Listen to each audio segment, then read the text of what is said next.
After launching two extremely good, extremely capable dynamic and hybrid driver IEMs, Hidizs has launched their MK10.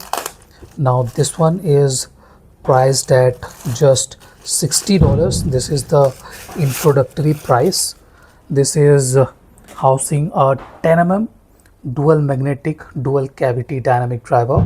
It uses a silicon carbide crystal diaphragm. I'm not exactly sure what to expect from this, but this definitely is interesting for me because I have been working with these with their reviews, and I have to say that they have been making some exceptionally good IEMs in variety of price ranges, because the MK12 was priced at $170 while the MS2 was priced at $100. It kind of came on sale at just $75-70 for some, but the MK10 at this point of time is retailing at just $60 if I'm not wrong, and is an interesting looking IEM. You guys can see they are saying this is inspired from Iron Man. If we have to look into some details on the box, we can get nearly all the details here. 113 dB of sensitivity, impedance is 32 ohm, 1.2 meter cable. You can opt for 3.5 or 4.4 mm termination, so that is a great thing. Even though this is a budget IEM, you can opt for 3.5 or 4.4 mm termination. As you guys can see, I opted for 4.4 mm. I'm not exactly sure if they have shipped it with the 4.4 mm termination or not, but nice. This is chrome plated, looks nice. If I'm not wrong, it comes in two colors, but this one is purely chrome. Looks interesting, looks very interesting. Has a semi custom like design too. This one comes with tuning nozzles too, slightly heavier body, slightly heavier shell. They are saying they have used zinc alloy shells. Let's have a look at the set of accessories here. Now the interesting bit here is that even though this one is cheaper at just $60 at this point of time, the price might go up to $80 or $90 after the sale, but it still comes with the exact same kind of set of accessories. This cable is very similar to what we get with the MS2 Pro. Hidizs MK12 had a slightly more premium looking cable. This one is reasonably good too, no issues with the cable or anything like that. Here are the tuning nozzles. I'll let you guys know about the performance of this tuning nozzles in the initial impression.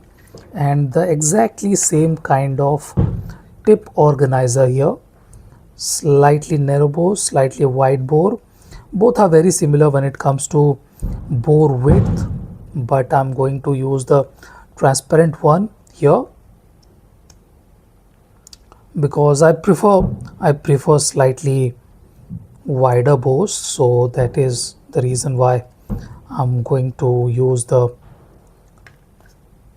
slightly transparent ones. These are slightly more supple, the black ones are slightly harder, or else everything looks nicely milled, looks very good. Yes, this is chrome plated or zinc body, so it might get smudges, it might get fingerprints easily, so it might be slightly difficult to maintain. It doesn't come with a cleaning cloth. In any case, this is the unboxing of Hidizs MK10. I'll include the initial impression within this video. So this is it. I have been listening to the Hidizs MK10, a follow up, not exactly a follow up, but a subordinate to the MK12, which, in my opinion, had flagship tonality and timbre. Can the MK10 hold up, at least offer similar kind of performance at nearly one third of the price? Because MK12 is priced at 170 $180, while the Hidizs MK10 at this point of time is available at 60 $70, which is very cheap, to be precise. We are getting nearly exactly same kind of cable, very good build quality. You guys can see very good build. This is metal, no issues with the fit or anything like that. Similar kind of shell design and ergonomics. We are getting exactly same kind of carry case, tuning nozzle and ear tips too. So the question rises, can you somehow opt for the cheaper MK10 instead of the MK12 or even the MS2 Pro? I'll do a MS2 Pro comparison and some other comparison. I do not think a MK12 comparison, a direct MK12 comparison makes any sense because of the difference in price ranges, but I will definitely include that comparison in this video. So keep watching, or try to keep watching. In any case, let's break the spectrum down here. Okay, this is a beautiful looking earpiece. Okay, no issues with the quality or anything like that. I do not think this will wear out or anything like that. Yes, it kind of smudges a bit, but that is it. Nothing serious or nothing bad or nothing that will put you off or anything like that. They are saying this is inspired from Iron Man, but I'm not exactly sure uh, why they did that. In any case, it looks nice. It looks interesting, to say the least. Let's break the spectrum down. Now, I will start with the comparison with MK12. Okay, MK12 has very similar kind of tuning, to be precise. Okay, this one is not veering away from what the MK12 offered. It has very similar kind of bass presentation, very similar kind of mid-range presentation, and similarish treble presentation too. So where does it differ? Let's tell me let's let me tell you that in segments. Okay, sub bass extension and that kind of stuff is very good here. Okay, you can say that it has nearly identical lower end performance as the MK12. This one is slightly less resolving. Okay, similar sub bass depth, similar rumble, similar mid bass body, similar contrast, slightly slower decay, not very technically capable, not very clean, but offers an engagement factor with good amount of air, good amount of punch, good layering. MK12 was slightly better with the separation of layers, but this one is not lacking with the separation of layers either. So at nearly one third of the price, you are kind of getting similarish performance when it comes to the lower end. It has similarly capable lower treble, sorry, not lower treble, upper bass clarity, dynamics and contrast of back and foreground instruments is reasonably good. Okay, it's not like it is fantastic or something like that, but it is reasonably good, not bad by a long margin. Okay, if we talk about the mid-range, okay, it definitely has the kind of accuracy the MK12 offered, but somehow this is slightly warmer, not as accurate as the MK12, because MK12 was kind of flagship level accurate. This one is not aiming to be that accurate. What it is trying to do is have that kind of accuracy, but lose a bit of sharpness in the finishing region. So this is more cohesive, slightly warmish, slightly more organic. Male vocals have similar kind of throatiness, but they are slightly fuller, giving them that extra bit of throat emphasis, throat weight, note weight, vocal weight. Female vocals are very similar, taller but slightly wider than the MK12. So this one is a more pleasing kind of IEM. It is not trying to be very detailed or anything like that. It resolves similar kind of details with both vocals compared to the MK12, but the instruments resolve slightly less amount of details. Okay, they are slightly less transparent. This is more cohesive. Let me be very clear, a bit more cohesive than the MK12, because MK12 tries to be more accurate, more precise. This one does not try to do that. It does not try to be very accurate or very precise with tonality or anything or timbre at all. So yes, it does not try to do that. There are little to no issues with the upper mids either. It is calmish.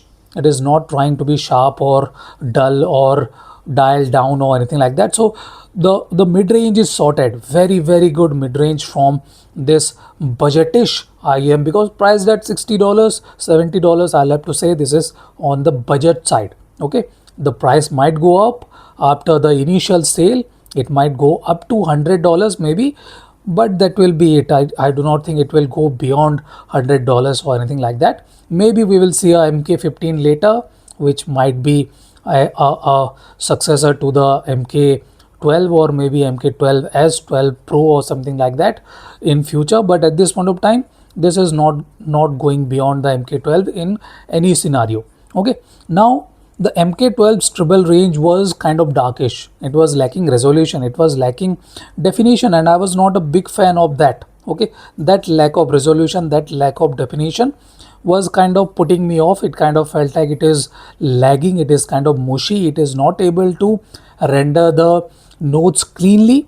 That is not exactly the case with the MK10. Okay, it has slightly better resolution up till the mid treble region.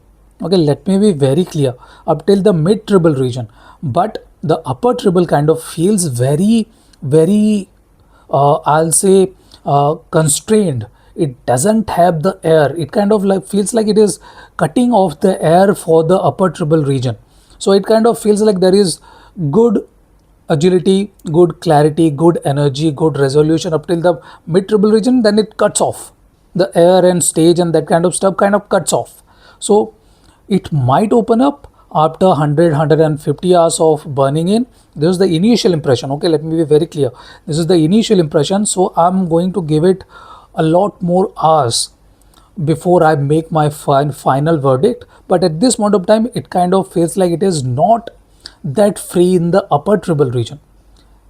So it is not exactly better than the MK12, but it definitely has similarities to the MK12. And if you kind of felt that, yeah, MK12 is a bit more expensive, I do not want to spend that much, you can definitely consider the MK10. This one is a fantastic value for money product at this point of time. If we talk about the stage 2, this is similarly big as the MK12, but as I said, the treble stage is a bit more closed in. Since the upper treble notes are not airy enough, it kind of is a bit more closed in the x-axis. Okay, x-axis is a bit more closed in. Y-axis, the height, is very similar, and the z-axis depth is slightly less than the MK12. So you can say this is a baby MK12, a junior MK12, a follow up to the MK12 or subordinate to the MK12, but it's not exactly competing with the MK12. So this is my initial impression. If you have any questions, if you have any doubts, you can feel free to ask me. I'm using the Hidizs S9 Pro Plus, a fantastic kind of neutralish audio source for this one. So yes, this is it. This is the initial impression of the Hidizs MK10. Thank you for watching, guys. Have a nice day. Enjoy.